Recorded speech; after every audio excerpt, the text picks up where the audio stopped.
We want to turn to some breaking news. Our Steve Leisman joining us now with that breaking news. Steve, over to you.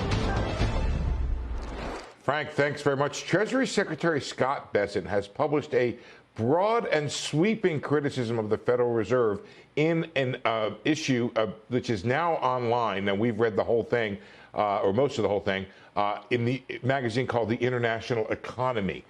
In the article, he calls for an internal Fed review of its policy and all of the things it does, and even suggests that the regulatory function, the bank regulatory function, should perhaps be stripped from the Federal Reserve. Says the FDIC and the Office of the Comptroller of the Currency are better situated to fulfill these bank regulatory functions. He several times notes the failure when it comes to Silicon Valley Bank. He says Fed policy has led to inequality, undermined its credibility. He talks about mission creep, gain of function policies, and all of these, he says, has threatened the Fed's independence. The Fed, he says, needs to scale back distortions it causes in the economy, which is not even a veiled reference to the idea of the Fed's balance sheet. He says the Fed must establish its credibility as an independent institution.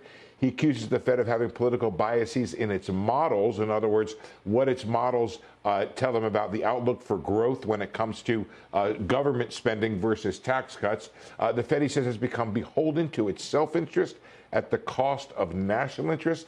Monetary policy, he says, should not be made in the White House or on Capitol Hill. So he's still backing Fed independence, but he says it's the obligation of leaders to point out the Fed's shortfalls.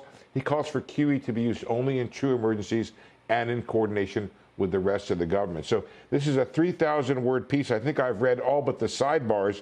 One of the sidebars is, let's see if I can find it here. It's called Capitalism for Everyone, Socialism for the Markets. So, Frank, this, I don't know. The bigger question is this a precursor to some big changes that might be suggested by the Treasury?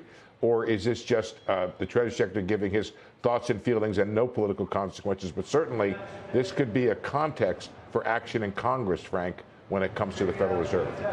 Yeah, very interesting timing as well. Our Steve Leisman. Steve, thank you very much. Jim, I want to come over to you. The timing of this is very interesting, as we know that the Treasury Secretary said, and this is a quote, he's going to interview an incredible group of potential Fed chairs this week, right around Labor Day, to come out with this scathing criticism of the Fed and its independence while he's interviewing a potential Fed chair or an incredible group of them. Yeah. Interesting, at least. Yeah, I'm not happy to hear this news at all.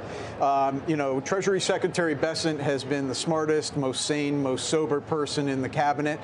He was the one who effectively kicked out Peter Navarro when Liberation Day went the way that it did. But perhaps Treasury Secretary Bessent knows that he's got to at least appear to be singing from the same page in the hymn book if he wants to stay in the cabinet. I hope that's what this is. I think he knows that Fed independence needs to be upheld.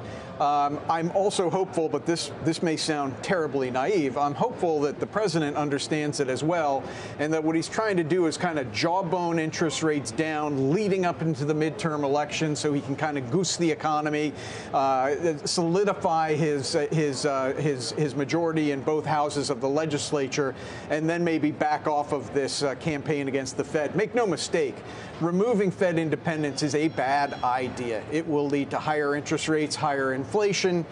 So I can just only hope that this is temporary and that Mr. Bessent knows it as well and is playing along.